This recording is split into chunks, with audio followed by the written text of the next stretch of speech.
it has become known where the Oreshnik actually struck. Moreover, the first footage of the place hit by the Oreshnik is already spreading online. We even have satellite images, and now I'll tell you all about it in more detail. Hello everyone, my name is Anastasiia Husarieva. Please like and subscribe. And I'll get started. So these kinds of posts keep appearing online from time to time. The Oreshnik strike was carried out on the aircraft repair plant in Lviv, not on the gas storage facility. This is reported by OSINT analysts and Ukrainian military channels. They managed to find the geolocation of the Oreshnik impact, and it's not the underground gas storage facility. A user on the X network, or formerly Twitter, previously known as 3VM15, found both filming locations with the flashes. And this is on the outskirts of the city of Lviv. So it's definitely not the Volitsko-Uherska underground gas storage, which is 45 kilometers from the city. Another public source reports another possible impact site of the Oreshnik, the Lviv State Aircraft Repair Plant. If you draw lines to the flashes in both videos and find their intersection, it points to the Signivka industrial zone, or more precisely, somewhere near the territory of Eldar-Z. The consequences of the strike are unknown, but Eldar-Z has been hit at least once before. This happened back in March 2022. These are the satellite images being shared online. This location right here is, in fact, the exact spot of the strike we are discussing. And the flashes being discussed in the public forums are from this video, which clearly captures that very strike. Take a look.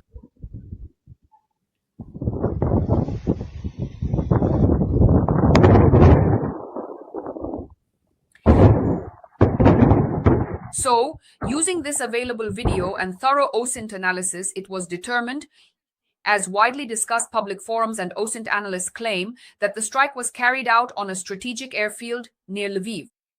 The Telegram channel Insider also reports that, according to their information, the Oreshnik struck the Lviv Airfield and the Lviv State Aircraft Repair Plant.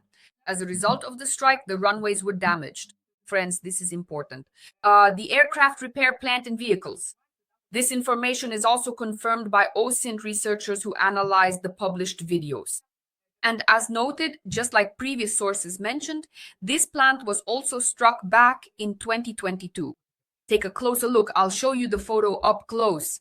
These are the very first frames with which we started our conversation. Meanwhile, Ukraine is convening the United Nations Security Council in connection with the strike on Oreshnik that was carried out. The UN Security Council will convene on January 12th for a meeting due to Russia's use of the Oreshnik. Several UN member states, including France, supported Ukraine's request to convene a Security Council meeting after another massive Russian strike and the use of the hypersonic Oreshnik missile. Ukraine's Minister of Foreign Affairs, Andriy Sybiha, announced that Kyiv is initiating urgent consultations not only in the UN Security Council but also in the Ukraine-NATO, Ukraine-EU, Council of Europe and OSCE formats in connection with Russia's statements about using a medium-range ballistic missile against Lviv region. Against this backdrop, there is real panic in the Kremlin. They are preparing for the end of the world. Moreover, there are already recommendations from the ideologues of the Kremlin regime on exactly how to prepare for this very end of the world. Dugin, who is a Kremlin ideologue and propagandist, addressed Russians and urged them to prepare for the imminent end of the world. The ideologue of the Russian world and philosopher Alexander Dugin, against the backdrop of the war with Ukraine that has been ongoing for 4 years now, and the new strikes by the Oreshnik system, stated that in light of current events, all Russian people who, for whatever reason, are still not baptized, should be baptized immediately. He noted that one cannot be sure that eternity will not come soon, and then it will be too late. One day eternity will come, says Dugin, and in it, the moment of free choice will disappear. And that moment is extremely important. It is likely that this moment of freedom is with us for only a very short time. Everything will disappear, but the decision to receive holy baptism and the church sacraments will remain, reaching to the very core of eternity. Dugin also commented, he recommended that we act rightly right now in our faith in the Savior. No one will save us, no one but him, so we must go to him without delay, Dugin wrote in his blog.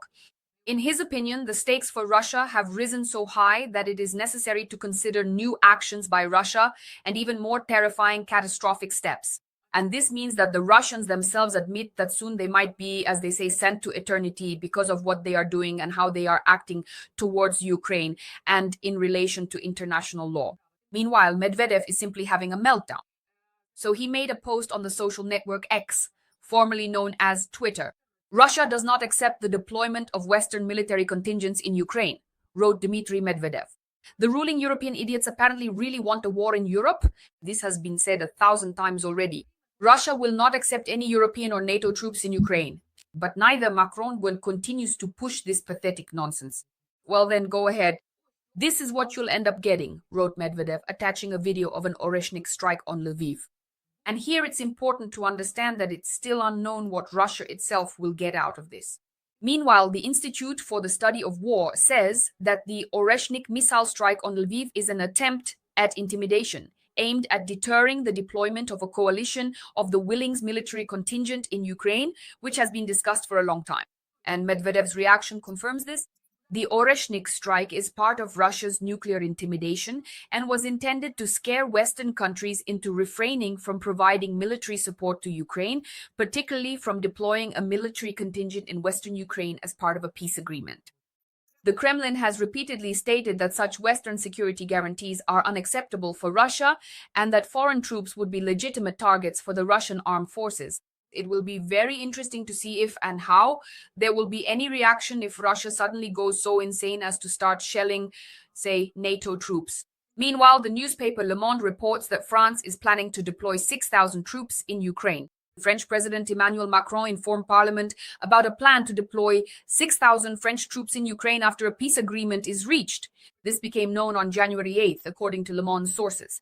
They say that a corresponding meeting was held at the Élysée Palace, where this issue was discussed.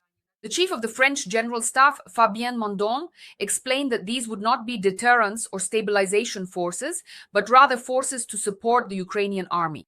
Macron himself noted that foreign military personnel would be stationed far from the front line and would be engaged in escorting and training Ukrainian units.